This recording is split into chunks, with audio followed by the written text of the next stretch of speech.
보시면 되겠습니다. 네. 다른 광고는 특별히 없고요. 이제 우리 다 같이 하나님 말씀 보도록 하겠습니다. 오늘 보실 말씀은 신명기 6장 4절에서 5절, 신명기 6장 4절에서 5절 말씀 함께 보도록 하겠습니다. 다 같이 읽습니다. 시작. 이스라엘아 들으라. 우리 하나님 여호와는 오직 유일한 여호와이시니 너는 마음을 다하고 뜻을 다하고 힘을 다하여 내 하나님 여호와를 사랑하라. 아멘. 네, 오늘은 한 자녀들이 하나님을 사랑하도록 돕는 방법, 자녀들이 하나님을 사랑하도록 돕는 방법에 대해서 말씀을 나눌 텐데요. 오늘부터 한 2주 정도 더 해가지고 그리스도인 가정에 대해서 좀 생각을 해보려고 합니다. 그리스도인 가정이 자녀들을 어떻게 양육해야 되는지, 부모가 어떻게 자녀를 대해야 되는지를 좀 말씀을 드리려고 합니다. 이 부모 안에는 이미 할아버지 할머니가 되신 분들도 부모님이시고, 조금 젊은 사람들도 부모이고, 나이들이 이미 장성해서 청년이 된 집도 다 그분들도 다 부모입니다. 그러니까 오늘 말하고 계속 말하는 자녀는 아기들만을 말하는 게 절대 아니니까 그것을 마음에 두시고 말씀을 함께 나눴으면 좋겠습니다. 자, 그래서 원래 이 앞에 이제 제목은 부모의 역할의 목적, 부모가 어떤 역할을 해야 되는데 그 역할은 어떤 목적을 가지고 해야 하는가, 이 얘기를 나누려고 합니다. 옛날에 우리 부모님들은 우리를 키우는 게 굉장히 힘이 들었습니다. 경제적으로 어렵기도 했고 여러모로 힘든 일들이 많이 있었습니다. 그런데 지금은 어린이, 청소년, 청년들도 부모들 못지않게 힘이 듭니다. 부모님들은 6시에 일이 끝나는데 애들 학원은 8시에 끝나죠. 부모님이 끝나고 데리러 가야 되니까 시간이 그렇게 돼요. 아침에 출근할 때 데려다주고 애들은 하루 종일 학원 뺑뺑이를 돌고 그 안에서 부모가 알 수 없는 이상한 일들을 겪을 수도 있고 친구들과 또 학원 선생님들한테도 좋지 않은 영향을 받으며 학원을 다니고 돌아다닙니다. 부모는 그거에 대해서 전혀 모르죠. 전혀 몰라요. 애들은 다 말하는 게 아니거든요. 그리고 애들이 장성해서 대학교를 간다 해도 대학 안에서 벌어지는 일을 부모는 전혀 모릅니다. 전혀 알 수 없고 알려고 해도 애들은 이제 그 나이가 되면 말하지 않습니다. 중학교만 지나도 그렇게 되죠. 이렇게 아이들이 어려운 만큼 부모님들의 어려움도 더 커져가고 있습니다. 아이들을 사랑하는 만큼 아이들을 잘 돌봐줘야 되는데 그렇게 할 수 없기 때문에 더 어려움이 커져가고 있죠. 정말 놀라운 속도로 우리 아이들의 정신건강 문제가 심각해지고 있습니다. TV에 나오는 금쪽이 같은 애들, 그런 애들은 우리 어렸을 때는 많았어요. 그게 이제 병원에 가니까 그 병을 진단받고 그러는 거지. 기억 안 나세요? 우리 어렸을 때는 그런 애들이 동네에 많았어요. 안 많았어요? 서울엔 많았는데 많았어요. 한 반에도 여러 명이 있었어요. 그런데 그게 우리 시대에는 그냥 원래 그런 거다 이렇게 생각을 하고 나중에 성인이 돼서는 잘 살아가고 있죠. 그런데 뭐 그건 그렇다 해도 아이들의 정신건강 문제는 굉장히 심각합니다. 아주 유아부터 청년 세대까지 아이들은 불안에 시달리고 우울증에 시달리고 극단적으로 자기 인생을 바꾸는 일도 하고 자살하기도 하고 여러 가지 일들을 하고 있습니다.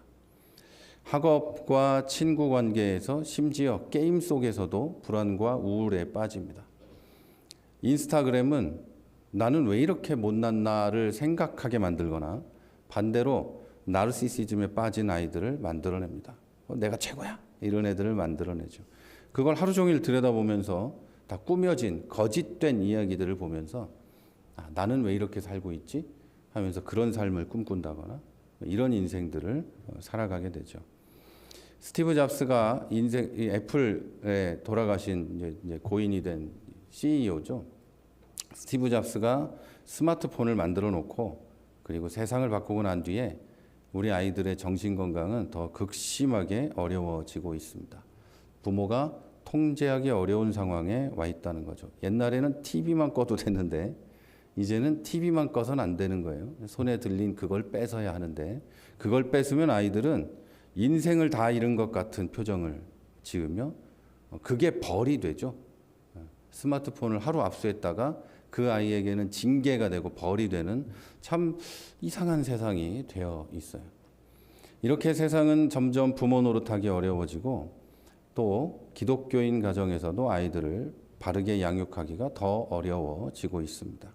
하지만 우리가 세상이 다 그러는데 뭐 어때? 라고 하는 사람들은 아니지 않습니까? 우리는 그런 사람들이 아니에요. 세상을 거스르는 사람들로서 그리스도인 부모로서 또 그리스도인 학생들로서 아이들로서 우리 아이들이 우리 학생 청년들이 하나님을 알고 사랑하게 되기를 바랍니다.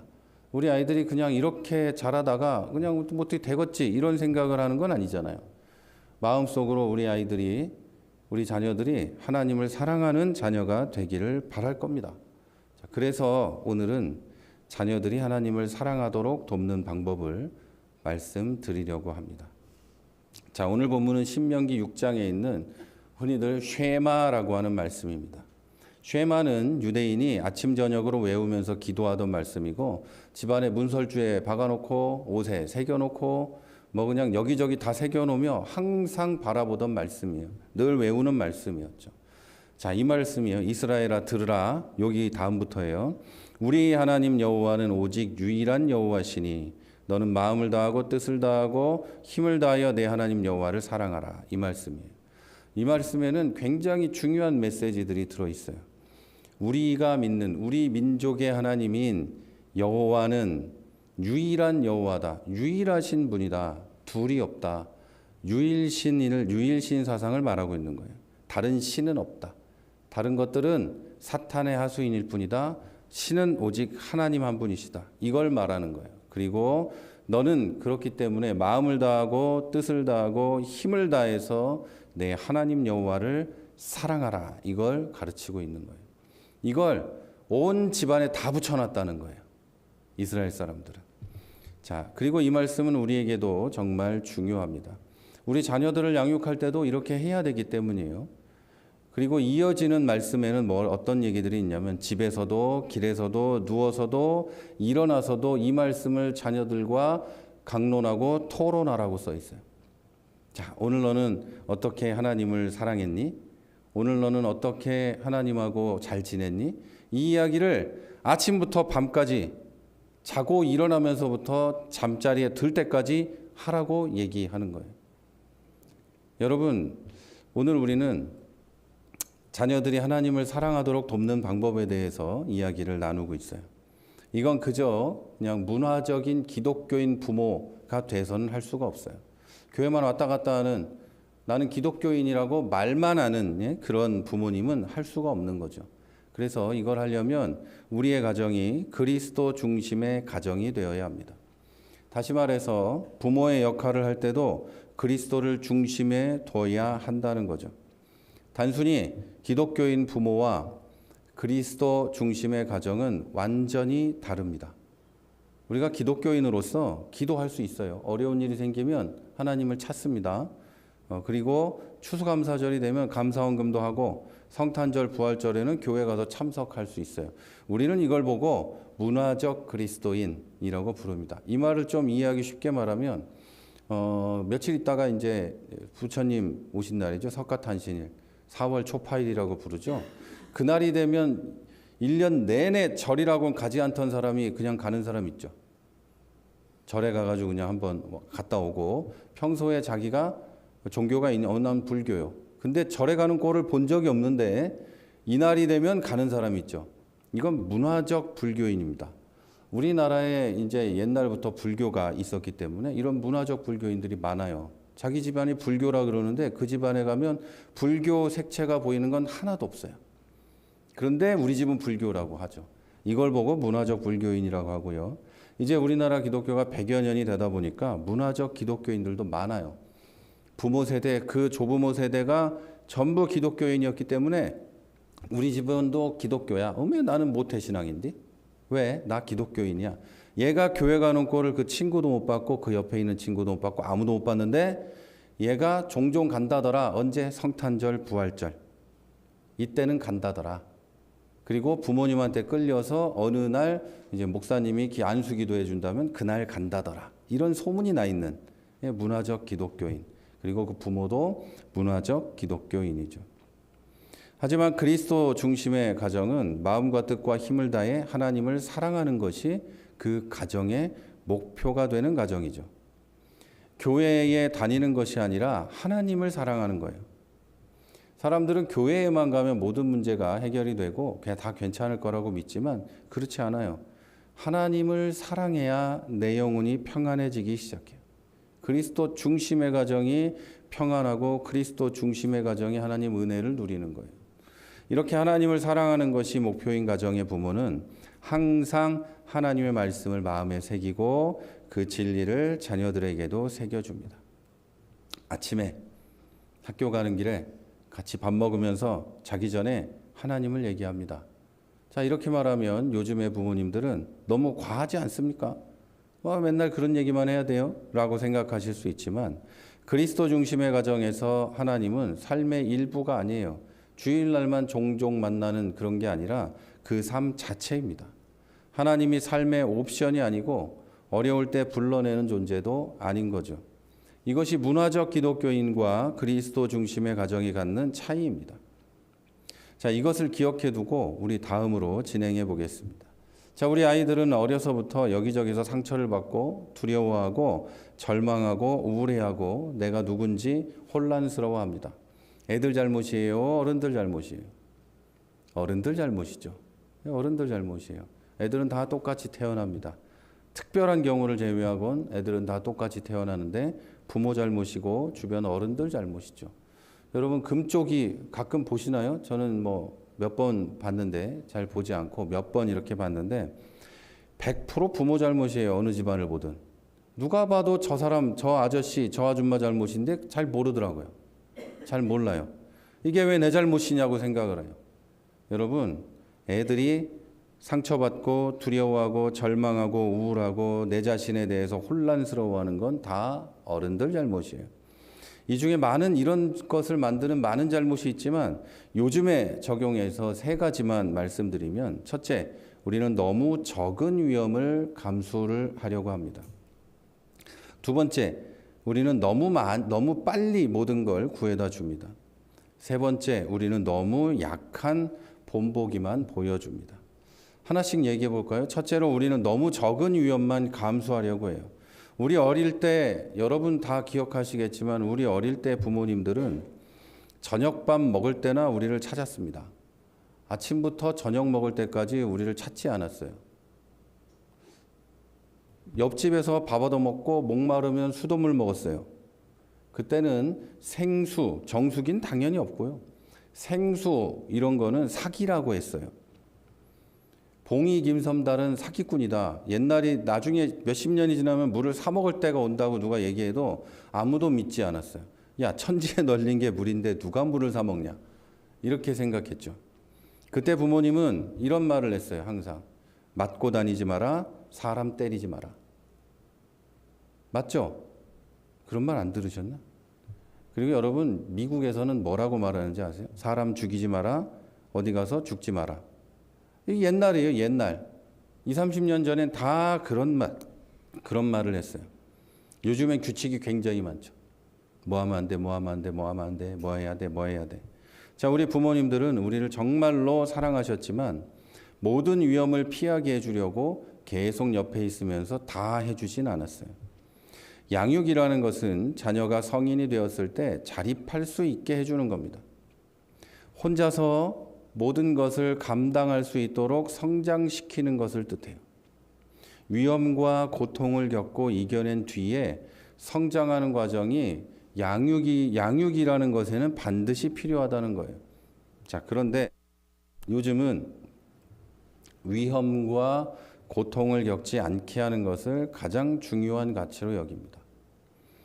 하지만 때로는 이게 지나쳐서 성장에 필요한 과정을 겪지 못하게 할 때가 많아요.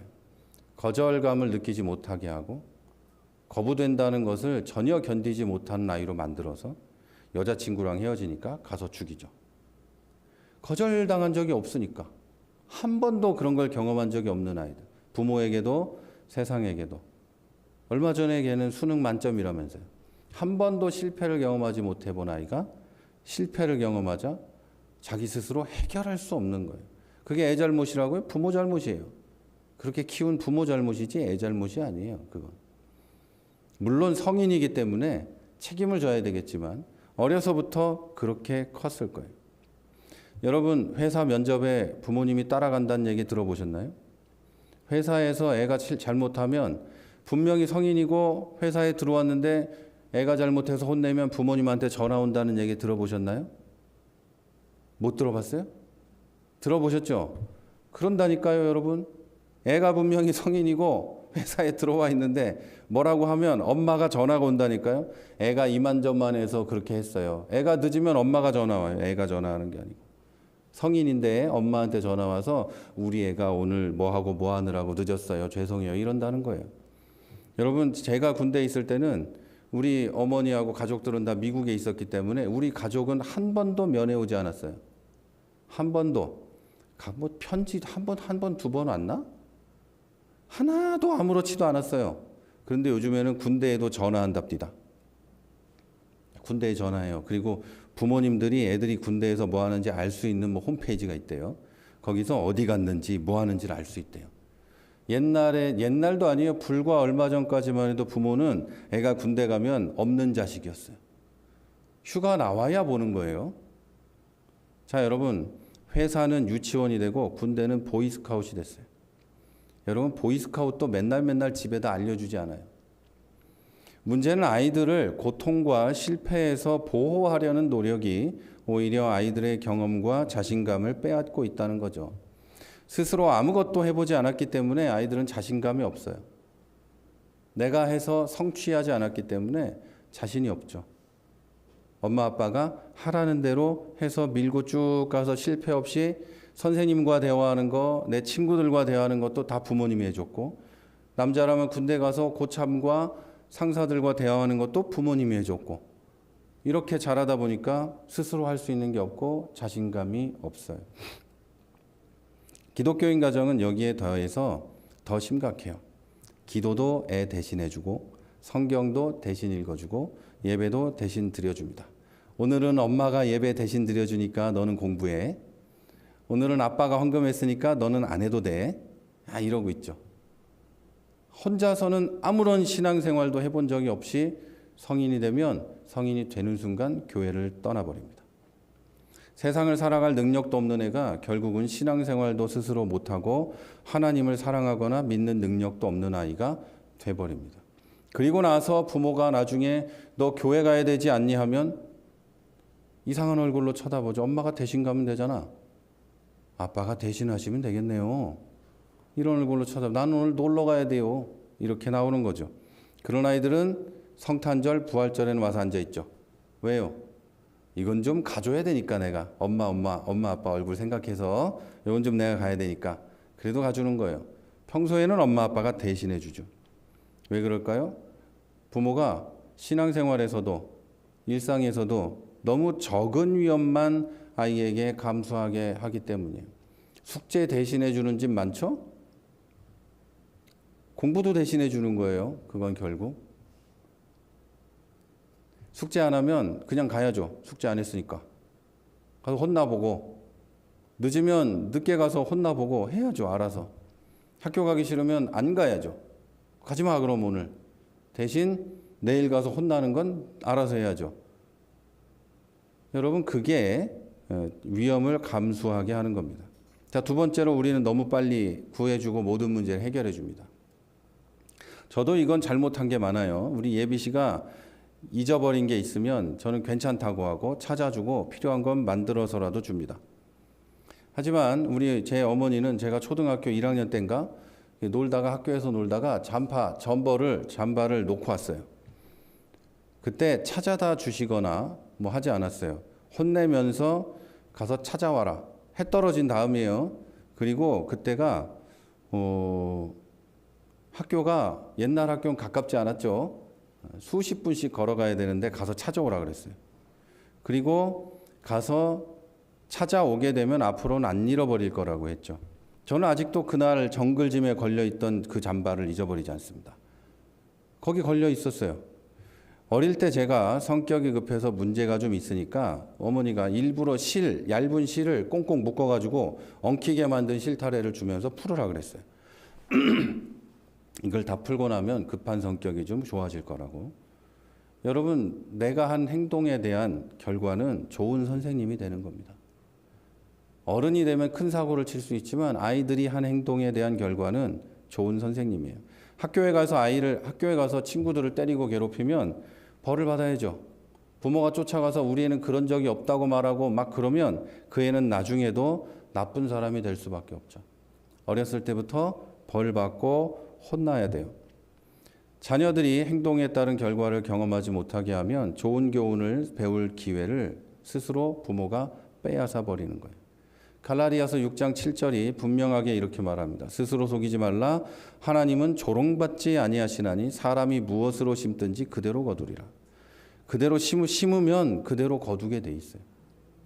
내가 심은 게 이상한 걸 심었는데 거기서 장미꽃이 필 거라는 생각을 하지 말아야 돼요. 내가 심은 게 콩인데 거기서 놀랍게도 딸기가 열릴 거라고 믿으면 안 돼요.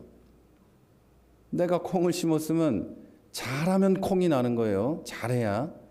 여러분, 그런 건 하나님이 뭐라고 말씀하세요? 하나님은 조롱받지 않으신다.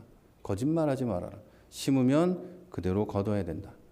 우리가 자녀들에게 심은 대로 거두는 자연스러운 결과를 경험하지 못하게 하면 결국 어떻게 되냐면 아이들은 하나님을 두려워하지 않게 됩니다. 어른들도 두려워하지 않게 되고 세상을 두려워하지 않게 되고 자기 마음대로 하게 돼요. 이걸 과장이라고 생각할 수 있겠지만 행위에 따른 결과와 책임을 져보지 않은 아이들은 행위에 따른 결과와 책임을 져보지 않은 애들과 잘못했을 때 거절당하는 것을 경험하지 못한 아이들은 결국 이기심에 가득한 괴물이 되고 맙니다. 아닌 건 아닌 거고 긴 건 긴 거예요. 아이들이 했으니까 내 자녀가 했으니까 아닌 게 긴 게 되고 긴 것도 아닌 게 되는 경우가 많은데 그런 건 없어요. 하나님은 옛날 말로 하면 만홀히 여김을 받지 않으신다. 하나님은 절대 조롱당하지 않으십니다. 행위에 따른 결과가 사라졌으니까 당연한 거예요. 내가 이런 짓을 했어요. 이런 짓을 했으면 결과도 이런 짓이어야죠. 근데 나는 이런 짓을 했는데 결과는 부모가 바꿔서 저런 짓으로 만들어요. 여러분, 이러면 아이는 망가지게 돼요. 탕자의 비유를 아시죠?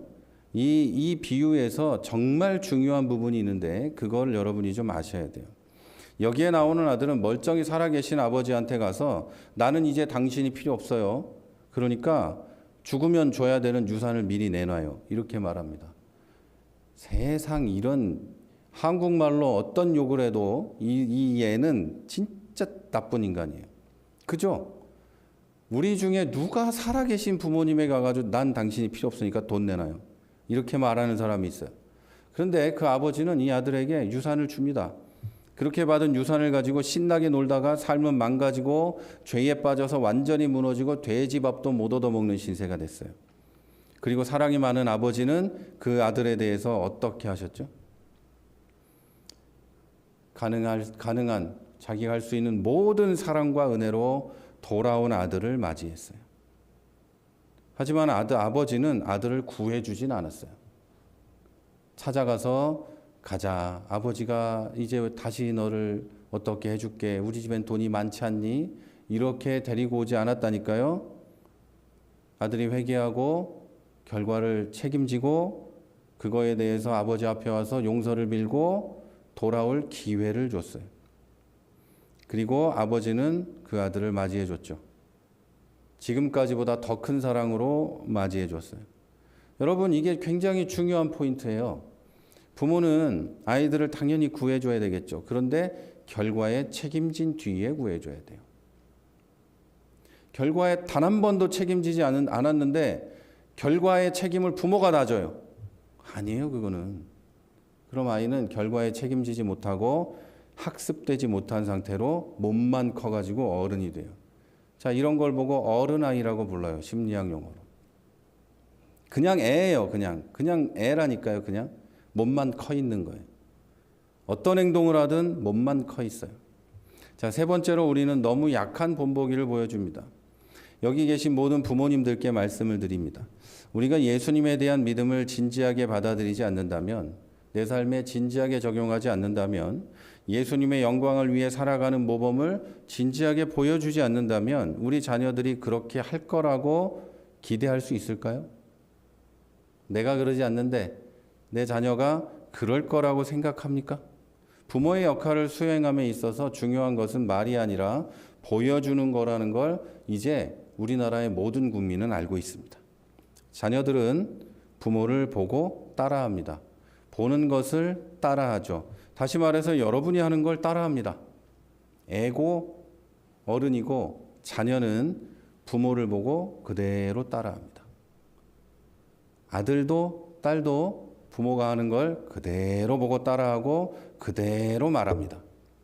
맨날 입만 열면 나쁜 말하고 사람들 미워하는 말하고 입만 열면 교회 욕하는 집에서 자란 아이가 신실한 기독교인이 될 거라고 생각을 할 수 있을까요?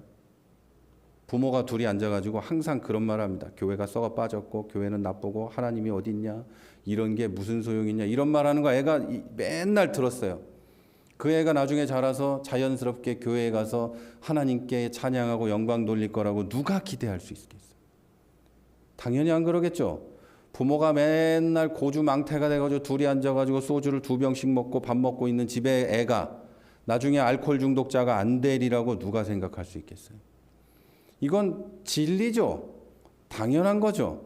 그런데 아이가 하나님과 가까워지고 하나님을 사랑하는 자녀가 되기를 정말 바라면서 집에서 성경 읽는 걸 한 번 보여준 적이 없고, 집에서 기도하는 걸 한 번도 보여준 적이 없고, 자녀를 재울 때도 기도해 준 적이 없고, 하나님이란 말은 교회 가서 목사한테 듣는 게 전부라면 그 애가 나중에 신실한 기독교인이 될 거라고 누가 생각할 수 있겠습니까?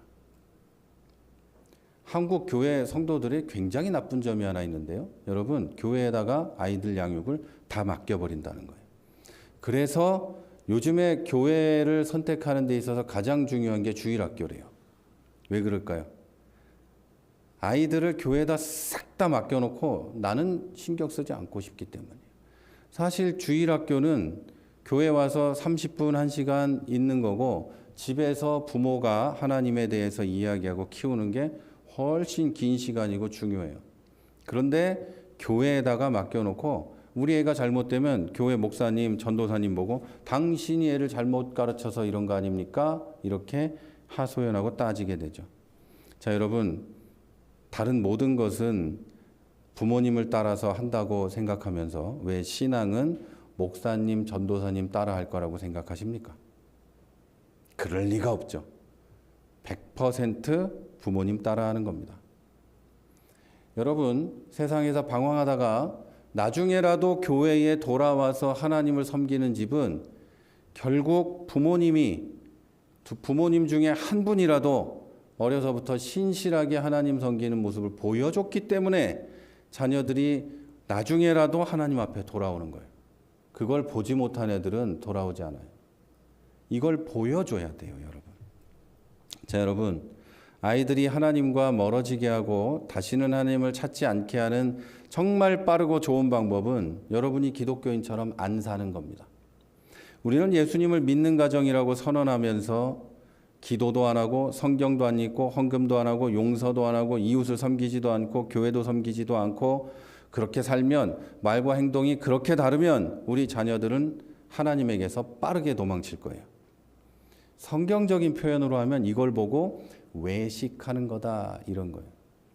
우리는 기독교인 가정이요, 집에 가면 막 액자도 붙어 있고 그런데 그러지 않는 거죠. 예수님께서 마가복음 7장 6절에서 이렇게 말씀하십니다. 이사야가 너희 외식하는 자들에 대해서 잘 예언하였도다.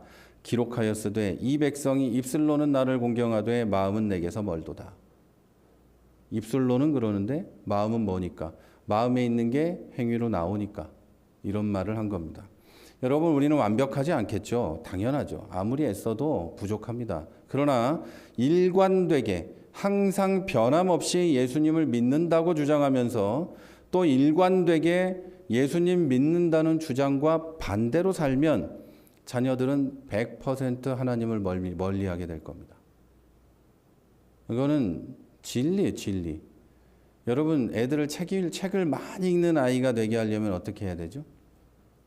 부모가 책 읽는 걸 보여줘야 된다고 하죠.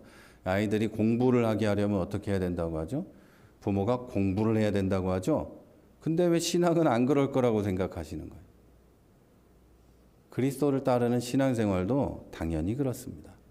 자, 그렇다면 우리가 자녀들이 하나님을 사랑하도록 도와주기 위해서 더 잘할 수 있는 것들은 뭘까요? 오늘 한 2가지 정도 말씀을 드리고 다음 주에는 좀 더 자세히 더 말씀드리도록 하겠습니다.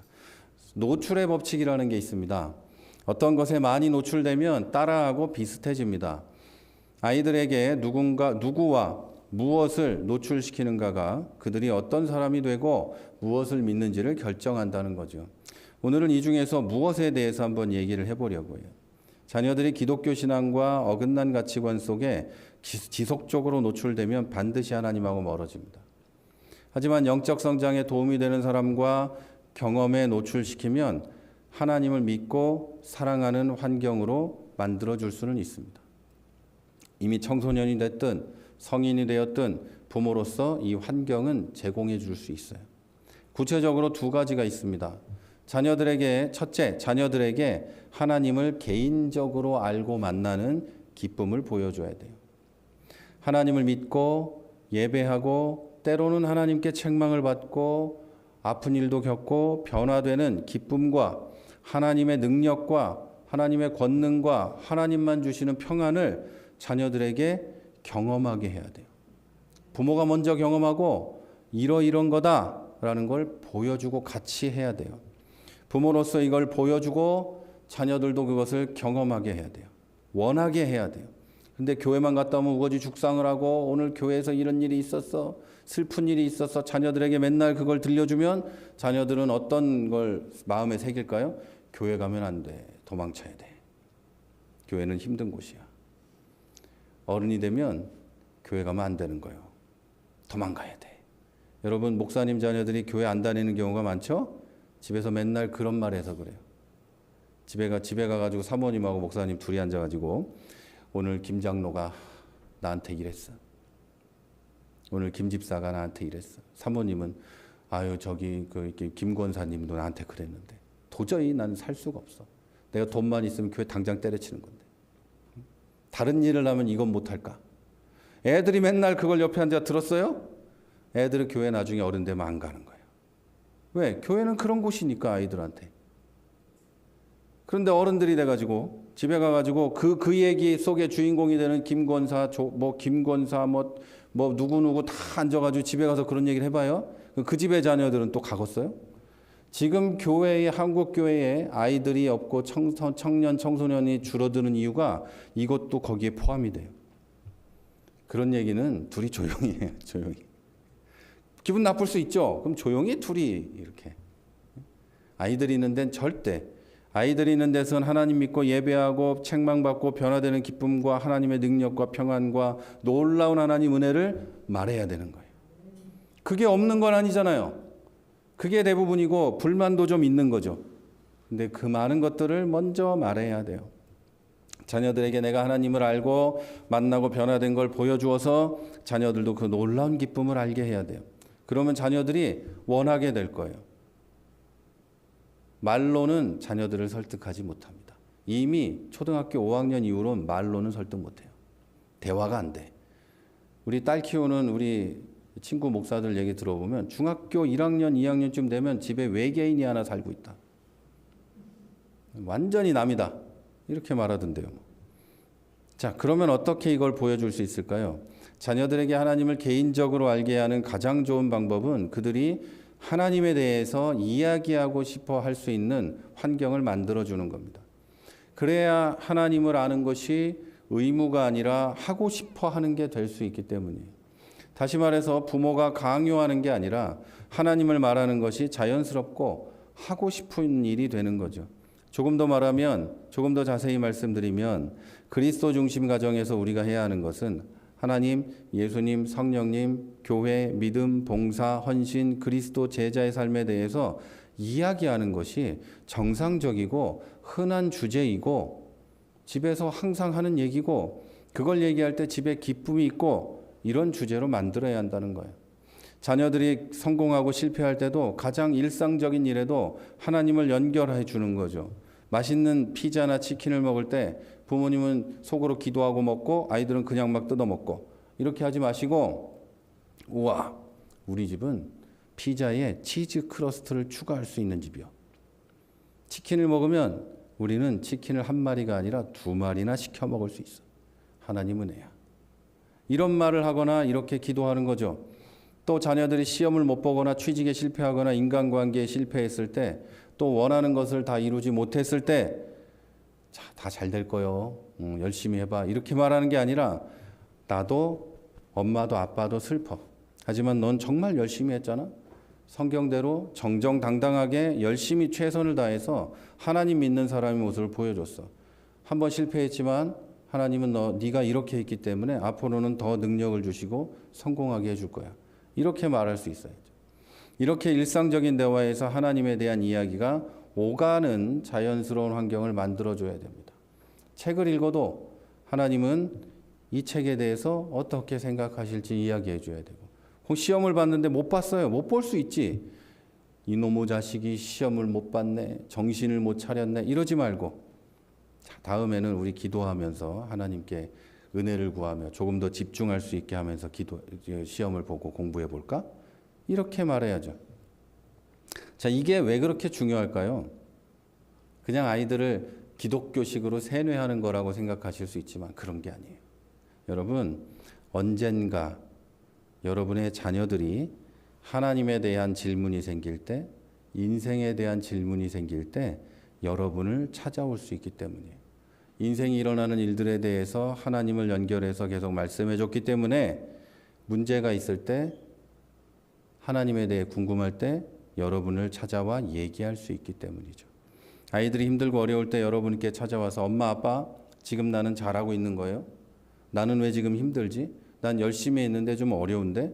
왜 나는 잘 안 되는 거지? 엄마가 믿는, 아빠가 믿는 하나님은 어떻게 생각하는 거예요? 이럴 때 어떻게 해야 돼요? 이런 질문을 할 수 있는 거예요.